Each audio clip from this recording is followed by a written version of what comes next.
పద్మసంభవ భూతేశ ముని సంస్తుత కీర్తయే నమో మార్తాండవంశాయ రామాయ పన్నివారణే ఆపదామపహర్తారం దాతారం సర్వసంపదాం లోకాభిరామం శ్రీరామం భూయో భూయో నమామ్యహం భూయో భూయో నమామ్యహం. దశరథుడు గొప్ప మహారాజు అయినప్పటికీ వేదవిదుడు, బుద్ధిమంతుడు, ధీశాలి, సత్యవ్రతుడు. ఇన్ని సుగుణాలున్నటువంటి రాజు బాధల్ని కొని తెచ్చుకోవడం మనం రామాయణంలో స్పష్టంగా చూడొచ్చు. దశరథునిలో ధీశక్తి తోడు రుజుత్వం ఉంది, సౌజన్యం ఉంది, సరళమైన జీవితం, సున్నితమైన ప్రేమతత్వం ఇవన్నీ చోటు చేసుకుని ఉన్నాయి. ధర్మము ఉంది అంటే ఎదురుగా అవమానాలు, నిందలు, కష్టాలు అన్ని పరీక్షలుగా మనం చూస్తూ ఉంటాం జీవితంలో. అయినా సరే దాన్ని మనం కాపాడుకోవాలి. అందమైన అమ్మాయి, పైగా తాను ప్రేమించిన యువతి కైకేయిని తనకు భార్యగా ఇచ్చాడనే భావావేశంతో కైకేయి పుత్రుని యువరాజును చేసేటట్లుగా కేకయి రాజుకు వరం ఇవ్వడం పెద్ద పొరపాటు కాదా? యుద్ధంలో తనను రక్షించింది అనే భావావేశంలో కైకేయికి 2 వరాలను అనుగ్రహించటం తొందరపాటు కాదా? విశ్వామిత్రుడు వచ్చినప్పుడు ఏది కోరినా ఇవ్వడానికి సంతోషంగా ఉన్నట్లు భావావేశంతో పలికాడే, అది ప్రేమావేశంలో, గౌరవావేశంలో కలిగినటువంటి తొందర అని చెప్పుకోవచ్చు. రామునికి యువరాజ్య పట్టాభిషేకం జరుగుతున్నదనే ఆనందంలో భావావేశం ఉప్పొంగి కైకేయి ఏమీ కోరుతుందా అనే ఆలోచన ఏమాత్రం లేకుండా వరాలను అమలు చేయడానికి రాముని మీద ప్రమాణం చేసి అంగీకారాన్ని తెలియజేశాడు. ఈ పై సన్నివేశాలన్నిట్లో జరిగిందేమిటి అంటే, ఎవరిని వదిలి తాను ఒక్క క్షణం కూడా జీవించలేడో అట్లాంటి రాముణ్ణి దూరం చేసుకోవడమే కదా జరిగేది. మనలో మనం విచారణ చేసుకుంటే ఇలాంటివన్నిటినీ మనం కూడా ఎన్నో కర్మలు ఇలా చేస్తూ ఉంటాం. ఇలా తొందరపాటు పనులు, తొందరపాటు నిర్ణయాలు జరుగుతూ ఉంటాయి. మనం దీన్ని బట్టి మనం నేర్చుకోవాలి. క్షణికోద్రేకాలు, తాత్కాలిక భావావేశాలు జీవితంలో అతి ముఖ్యమైన లక్ష్యసిద్ధికి అవరోధాలై నిలుస్తాయి. ఇప్పుడు మనం దశరథ జీవితాన్ని చూసి మనం నేర్చుకోవచ్చు కదా. పూర్వాపరాలు ఆలోచించకుండా తొందరపడి క్షణాల్లో తీసుకునేటటువంటి నిర్ణయాల వల్ల ఏర్పడేటటువంటి దుష్పరిణామాలు జీవితాంతం వెంటాడుతూనే ఉంటాయి. ఆచరణలో వేగాన్ని పుంజుకోవచ్చు, కానీ ఆలోచనలో మాత్రం నిదానమే ప్రధానమని మర్చిపోకూడదు. ఇలాంటివి మనం వింటూ ఉన్నప్పుడు రామాయణంలో ముఖ్యంగా అయోధ్యకాండలో మనం దశరథ మహారాజుని దర్శించవచ్చు. ఎలాంటి పరిస్థితులు ఎదుర్కోవలసి వచ్చింది అనేది అర్థం చేసుకుంటే తెలుస్తుంది. అలాగ రామా రామా అంటూ నేల కొరిగిపోయాడు. తరువాత కొంతసేపటికి మహారాజు పాక్షికంగా తెలివి తెచ్చుకున్నాడు. భార్యతో, ఓసి పెడతలో పట్టినదానా, ఇలాంటి సిగ్గుమాలిన దుష్ట ప్రవృత్తిని ఎవరి దగ్గర నేర్చుకున్నావు?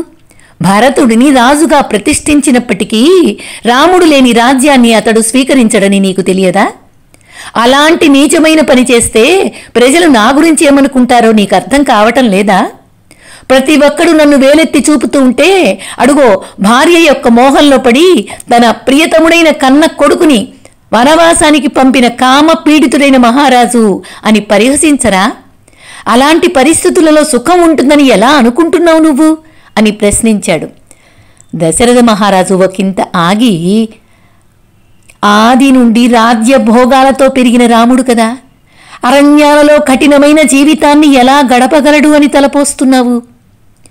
ఈ ఆలోచనతో తన వేదన క్రోధము అధికం కాగా అకస్మాత్తుగా అవహేళనాపూర్వకంగా ఒక ధార్మికురాలైన రాణి, నీ బంధువులందరినీ వదిలించుకున్న మీదట రాజ్యమును పాలించడంలో నీకు విజయం చేకూరాలని కోరుతున్నాను. నీ దుష్ట పథకంలో నేను పాలు పంచుకుంటానని ఆశించకు. నీ కోరికలను నేను ఎన్నటికీ నెరవేర్చేది లేదు, ఎన్నటికీ నెరవేర్చను అన్నాడు. అయినప్పటికీ తనలో వివశత్వం పెళ్ళుబుక్కిందేమో. మహారాజు గాంభీర్యం కొద్దిసేపట్లోనే సడలిపోయింది. దయచేసి నువ్వన్న మాటలన్నిటిని వెనక్కు తీసుకో అంటూ మళ్ళీ మహారాజు కైకేయిని బతిమాలుతున్నాడు. ఈ మాటలంటూ మరోసారి మూర్ఛపోయాడు. దశరథుడు తిరిగి స్పృహలోకి వచ్చిన మీదట, అయ్యో, స్త్రీలు ఎంత గర్హనీయులు! వారు స్వభావత క్రూరులు, కుటిలురు, స్వార్థపరులు. అందరూ స్త్రీల సంగతేమో నాకు తెలియదు గాని, ఓ భరతుడి తల్లి, నీవు మాత్రం ఖచ్చితంగా అలాంటి దానివే. నీ కోరికలు దుష్టమైనవి, ద్వేషపూరితమైనవి. నేను వాటిని తీర్చేది లేదు. నీ ఇష్టం వచ్చినట్టు నీవు గగ్గోలు పెట్టుకో, విషం తీసుకో, లేదా నన్ను బెదిరించు. కానీ నేను మాత్రం రాముడిని అడవులకు పంపేది లేదు అంటూ కైకేయిని మళ్ళీ నిందించాడు. ఇలాగ శోకిస్తూ శోకంతోటి ఉన్న దశరథుని కళ్ళు ఎరుపెక్కాయి. ఆయన కంఠస్వరం వినడానికి హృదయం కదిలించేదిలాగా ఉంది. అయినా కైకేయి నిర్లక్ష్యంగా తన తలను మరోవైపుకు తిప్పుకొనుంది. ఆయన పదే పదే ఆమెను బతిమాలుతున్నాడు. కానీ ప్రయోజనమేమీ కనిపించలేదు. మరునాడు రాముడిని అడవులకు పంపే కఠిన పరీక్షను ఎదుర్కోవలసిన అవసరం లేకుండా ఈ రాత్రి గడిచిపోకుండా శాశ్వతంగా నిలిచిపోవాలని మహారాజు మొక్కుకుంటున్నాడు మనస్సులో. అయితే కైకేయి తన నిర్ణయంలో అచంచలంగా ఉన్నదని ఎట్లకేలకు గ్రహించాడు. దశరథ మహారాజు నిస్పృహతో మరోమారు మూర్ఛపోయాడు. ఇంత కఠినమైన నిర్ణయం ఎలా తీసుకుంది కైకేయి అని బాధపడుతున్నాడు. ఇటు దశరథ మహారాజు కైకేయితో వాదం చేస్తున్నాడు, అటు వశిష్ఠముని రాజ్యాభిషేక ఉత్సవాల్లో ఏర్పాట్లన్నీ పూర్తి చేస్తున్నాడు. తారానాథుడైన చంద్రుడు పుష్యమీ సౌధ ప్రాంగణంలో అడుగుపెట్టాడు. పట్టాభిషేక పవిత్ర ముహూర్తం ఆసన్నమైంది. వశిష్ఠముని పురవీధుల గుండా రాజప్రాసాదానికి వస్తూ ఉన్నాడు. గృహాలన్నీ ధ్వజాలతో, తోరణాలతో, పూదండలతో అలంకరించబడి ఉంది. అలాగే సుగంధ జలాలు చల్లబడిన వీధులు శ్రీరాముని రాక కోసం కుతూహలంగా ఎదురుచూస్తూ ఉన్నారు. ఇతర మహర్షులు తనను అనుసరిస్తూ ఉండగా వశిష్ఠముని ఆనందభరితమైన జన సమూహాల మధ్యగా దారి చేసుకుంటూ ఉద్యానవనాలతోనూ, తామర పూలు హంసలతో కూడిన సరస్సులతోనూ, నీడనిచ్చే సుమ వృక్షాలతోనూ రమణీయంగా విరాజిల్లుతున్న రాజప్రాసాద ప్రాంగణంలోకి ప్రవేశించాడు. వశిష్ఠముని ప్రాసాదంలో అడుగు పెడుతూ ఉండగా అప్పుడే వచ్చిన దశరథ మహారాజు యొక్క ప్రధాన సచివుడైన సుమంత్రుడు కనిపించాడు. వశిష్ఠుడు అతనితో, దయచేసి నేను వచ్చినట్లు ప్రభువుకు తెలియచేయి. పవిత్ర నదుల జలాలతో నింపిన స్వర్ణ కలశాలను యజ్ఞ సమయంలో రాముడు కూర్చోవడానికి పవిత్రమైన కలపతో నిర్మించిన ప్రత్యేక పీఠాన్ని తీసుకొచ్చాను. పట్టాభిషేకానికి కావలసిన నవధాన్యాలను, పరిమళ లేపనాలను, విలువైన రత్నాలను కూడా వెంట తెచ్చాను. యజ్ఞంలో ఉపయోగించవలసిన తేనె, పెరుగు, దుంపలు, నెయ్యి, పాలు, సుగంధ ద్రవ్యాలు, పుష్పాలు, మరమరాలు, దర్భలు సేకరించి తెచ్చాను.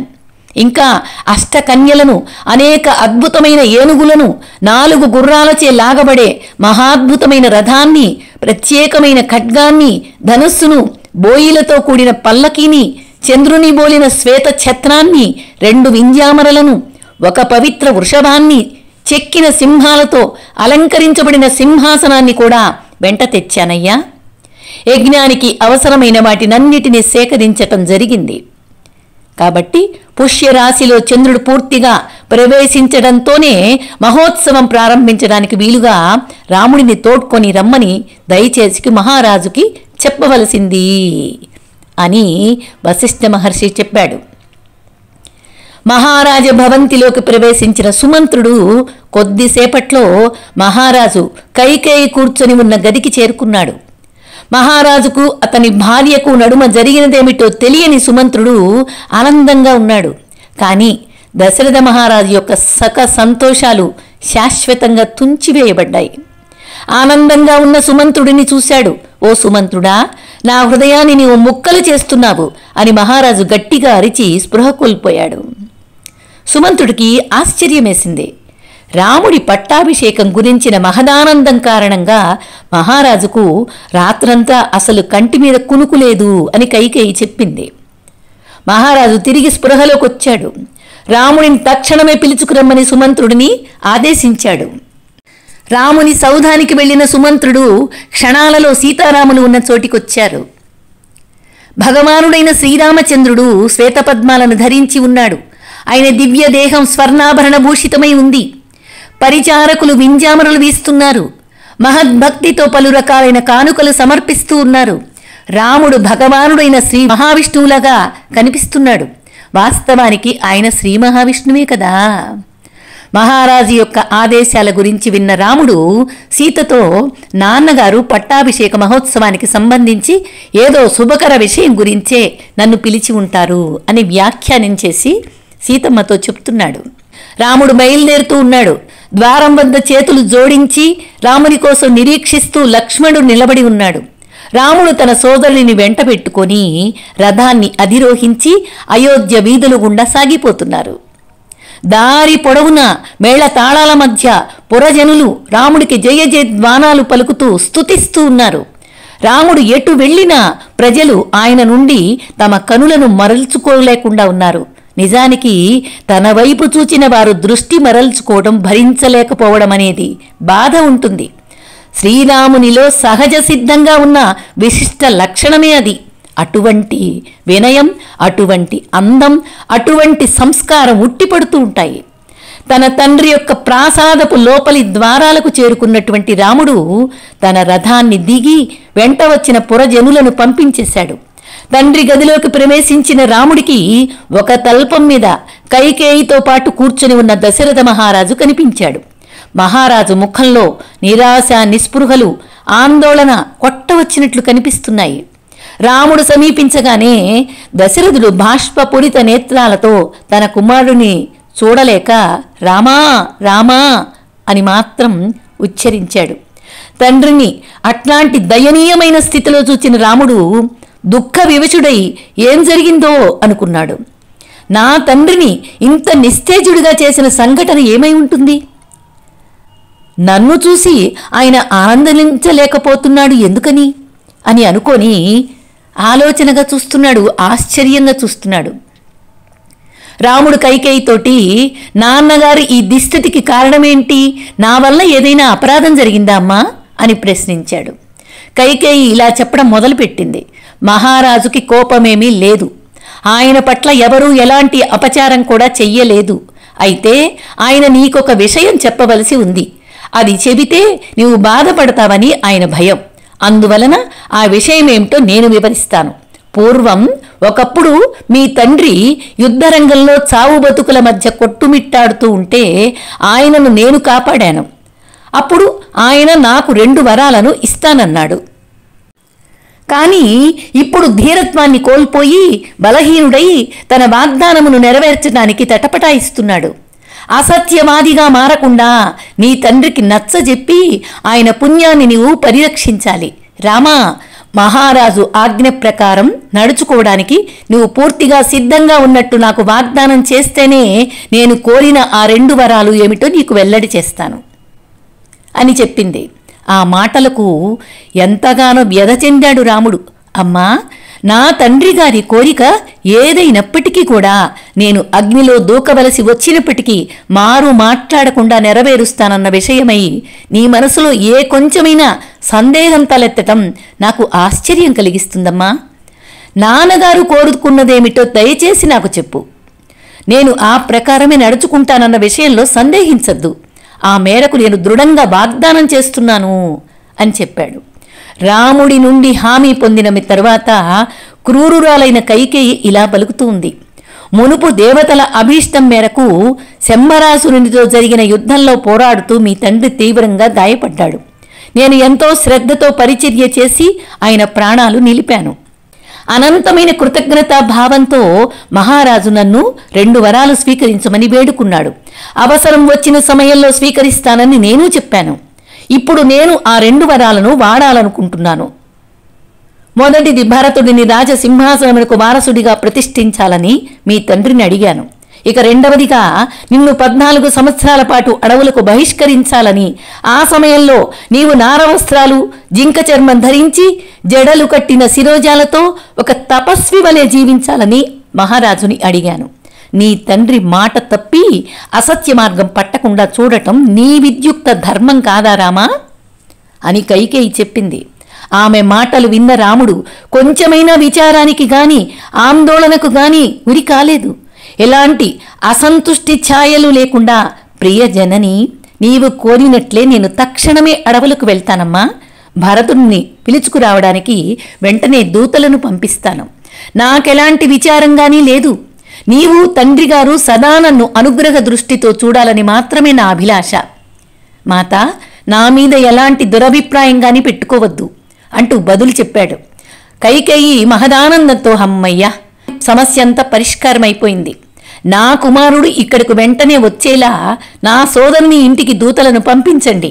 రామా, ఇక నీ విషయానికొస్తే ఏమాత్రం ఆలస్యమనేది లేకుండా నీవు అరణ్యానికి బయలుదేరాలని నేను కోరుకుంటున్నాను. నీ తండ్రి గురించి ఏమి బెంగ పెట్టుకోకు. ప్రస్తుతానికి కొంచెం దిమ్మెరపోయాడు, కానీ నీవు వెళ్ళిపోగానే స్వస్థత పొందుతాళ్లే అంది.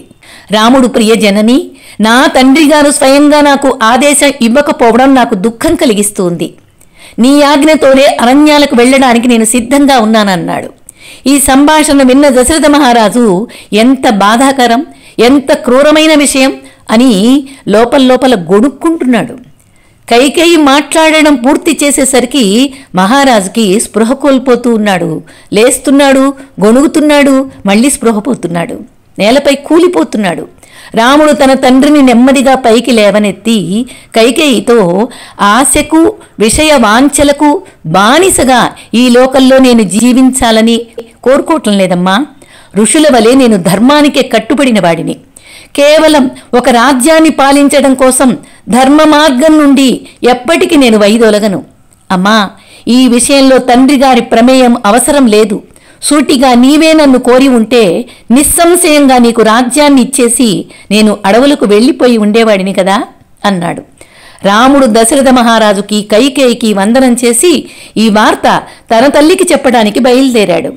తలుపు దగ్గర నిలిచి అంతా విన్న లక్ష్మణుడు అన్న వెంట నడిచాడు. తన ఆగ్రహాన్ని అణుచుకోవడానికి అతడు గొప్ప ప్రయత్నం చేయవలసి వచ్చింది. సోదరులిద్దరూ రాజప్రాసాదాన్ని విడిచి వెళ్లిన మీదట రాముడికి కలుగనున్నటువంటి అరణ్య ప్రవాసం గురించి తెలుసుకున్న వారంతా దయనీయంగా విలపించటం వినవచ్చింది. అందరికీ వినపడుతూ ఉంది ఆ శోకనాదాలు. ఆ శోకనాదం చెవినబడినంతనే దశరథ మహారాజు సిగ్గుతో ఎవరికీ కనిపించకుండా నిండా దుప్పటి కప్పుకున్నాడు. మహారాజు చేసిన తప్పిదానికి బాధపడుతున్నాడు. రాముడు కౌసల్య భవంతికి రావడంతోనే అక్కడి వాళ్ళు అతడిని ఆనందంగా స్వాగతించి తల్లి గదిలోకి తీసుకువెళ్లారు. అతడు లోనికి వచ్చిన తక్షణమే ఆమె, రామా, నాకెంతో సంతోషంగా ఉందయ్యా, ఈరోజే నీవు సింహాసనానికి వారసునిగా ప్రతిష్ఠించబడుతున్నావు అంటూ ఆలింగనం చేసుకుంది. రాముడు చాలా నెమ్మదిగా వినయంగా, అమ్మా, నేను చెప్పవలసి ఉన్న దానిని విని దయచేసి దుఃఖంతో వివశురాలివి కావద్దు. నా తండ్రి గారు పినతల్లి కైకేయికి మునుపు వాగ్దానం చేసి ఉన్న 2 వరాల కారణంగా సింహాసనానికి వారసుడిగా భరతుణ్ణి ప్రతిష్ఠింపబడనున్నాడు. నేను 14 సంవత్సరాల పాటు అరణ్యవాసం చేయటానికి ఈరోజే అయోధ్యను వదిలి వెళ్తున్నాను అని చెప్పాడు. అది వింటూనే కౌసల్య తక్షణం నేలకూలిపోయింది. రాముడు నెమ్మదిగా ఆమెను లేపి కూర్చోబెట్టాడు. అంతకు మించిన దౌర్భాగ్యం నాకు దాపురిస్తుందా? ఇంతకంటే అసలు సంతానాన్ని కనకుండా ఉంటే బాగుండేది కదా. ఈ మహా విపత్తు గురించి విన్న క్షణంలోనే నాకు మృత్యు ఎందుకు సంభవించలేదు?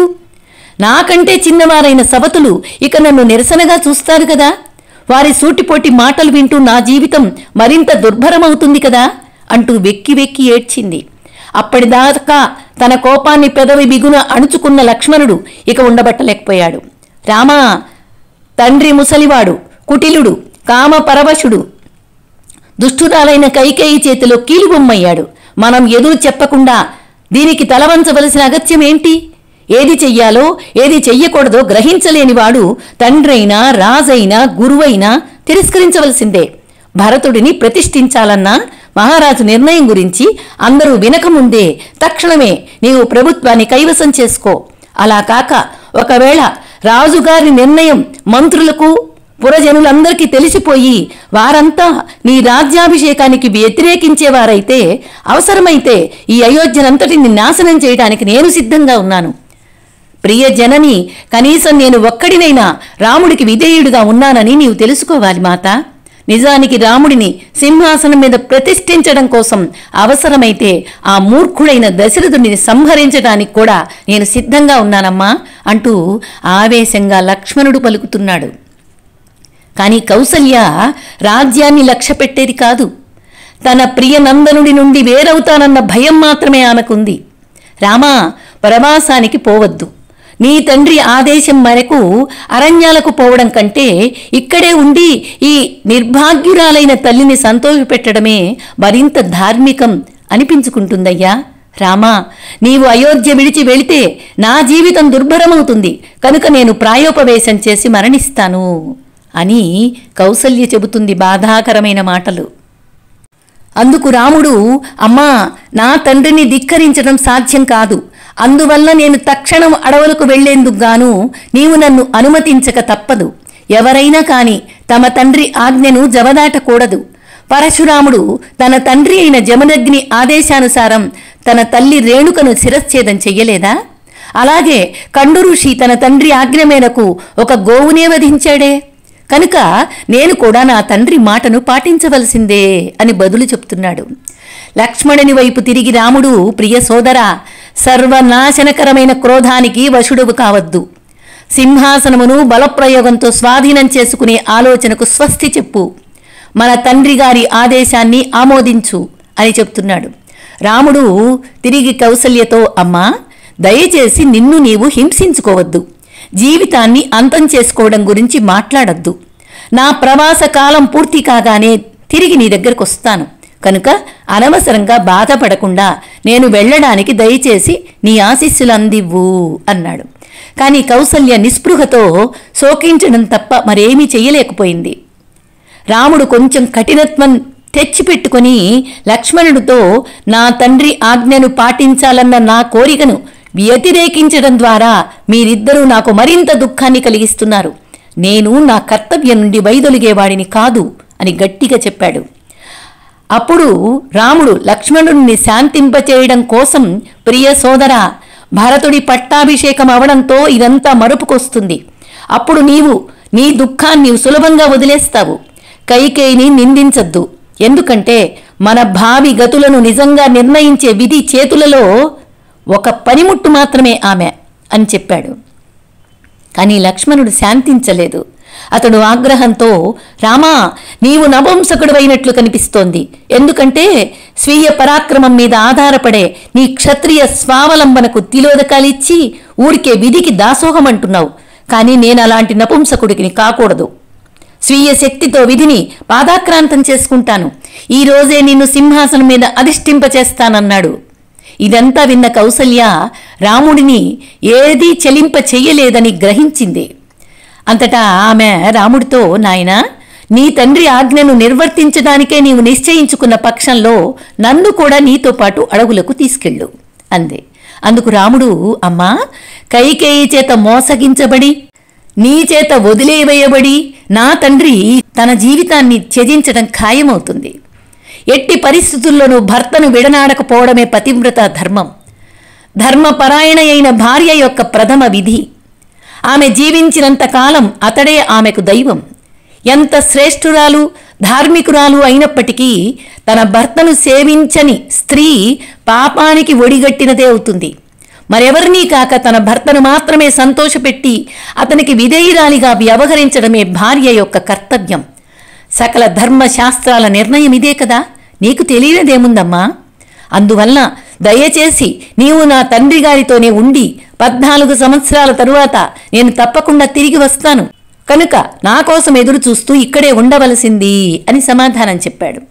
కౌసల్య రాముని వెంట వెళ్లే ఆశను పూర్తిగా వదిలేసుకుంది. ఆయనకు తన ఆశీస్సులు ఇవ్వడానికి సమ్మతించింది. అరణ్యాలకు వెళ్ళడానికి రాముడికి అనుమతి ఇచ్చిన మీదట కౌసల్య తన కుమారుడి శ్రేయస్సు కోసం యాగాలు చేయవలసిందిగా బ్రాహ్మణులను పురమాయించింది. నా సంతోషాన్ని పునరుద్ధరించడానికి త్వరగా తిరిగి వచ్చెదవుగాక, ధర్మం నిన్ను రక్షించుగాక, దేవతలు నిన్ను రక్షింతురుగాక, దివ్య ఆయుధాలు నిన్ను కాపాడుగాక అని రక్ష కట్టింది. పంచభూతాలు నిన్ను క్షేమంగా ఉంచుగాక, సంతోషంగా ఉండెదవుగాక అని ఆశీస్సులిచ్చింది. తల్లి కౌసల్య దీవించింది. రాముడి ప్రవాస విషయమేమి సీతకు తెలియనే తెలియదు. ఆయన ఎప్పుడు వస్తాడా అని సంతోష క్షణాల కోసం కొన్ని గంటలుగా నిరీక్షిస్తూ ఉంది. రాముడు వచ్చాడు. ఆమె గదిలోకి అడుగు పెట్టేసరికి ఆయన పారిపోయి చెమటలు కారుతూ ఎంతగానో వ్యధాభరితుడై ఉండటం ఆమె వెంటనే గమనించింది. రాముని వెంట సాధారణంగా ఉండే రాజపరివారం లేదు. ప్రియమైన రామా, ఏం జరిగింది అని సీత ప్రేమగా అడిగింది. రాముడు తటపటాయింపు లేకుండా సమాధానం చెప్పాడు. నా తండ్రి నన్ను రాజ్యం విడిచి వెళ్ళి అడవులలో నివసించమని ఆజ్ఞాపించాడు సీత. రాజసింహాసనానికి వారసుడిగా భరతుణ్ణి ప్రతిష్ఠించడం జరుగుతుంది.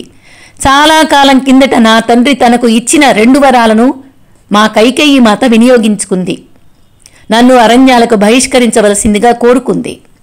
నా ప్రియమైన సీత, నా తండ్రి గారి ఆజ్ఞను పాలించడం తప్ప నాకు గత్యంతరం లేదు. కానీ నీవు మాత్రం ఇక్కడే ఉండాలని నా కోరిక. ప్రతిరోజు నా తండ్రి వద్దకు వెళ్ళి ఆయన పాదాలకు ప్రణామం చేస్తూ ఉండు. భరతుడి ఆజ్ఞలను ఖచ్చితంగా పాలిస్తూ ఉండు. నేను అడవులకు వెళ్లే ముందు నిన్ను ఒక్కసారి చూచి వెళదామని వచ్చాను, అంతే అన్నాడు. రాముని మాటలు విన్న సీతలో అలజడి అధికం కాసాగింది. ఆ ప్రేమ నుండి ఉత్పన్నమైన కోపంతో ఇలా పలికింది. ఓ రామా, పతిదేవా, నరోత్తమ, నీవు నాకిస్తున్న సలహా ఏమిటయ్యా? భర్త యొక్క జీవన గతిలో పాలు పంచుకోవడం భార్య యొక్క విధి కదా. అడవులకు నీతో పాటు నేను రాక తప్పదు. తండ్రి, తల్లి, సోదరుడు, కొడుకు, కోడలు అందరికీ వారి వారి ప్రత్యేకమైన అస్తిత్వం ఉంటుంది. కానీ భార్యకు మాత్రం తన భర్తను అనుసరించడం తప్ప మరో మార్గం లేదు. నేను వేరెవరిని ఆశ్రయించలేను. నన్ను కూడా నేను ఆశ్రయించను. నా భర్తయే నాకు ఏకైక ఆశ్రయం. అందువల్ల నిన్నే అనుసరించాలని నేను నిశ్చయంతో ఉన్నాను.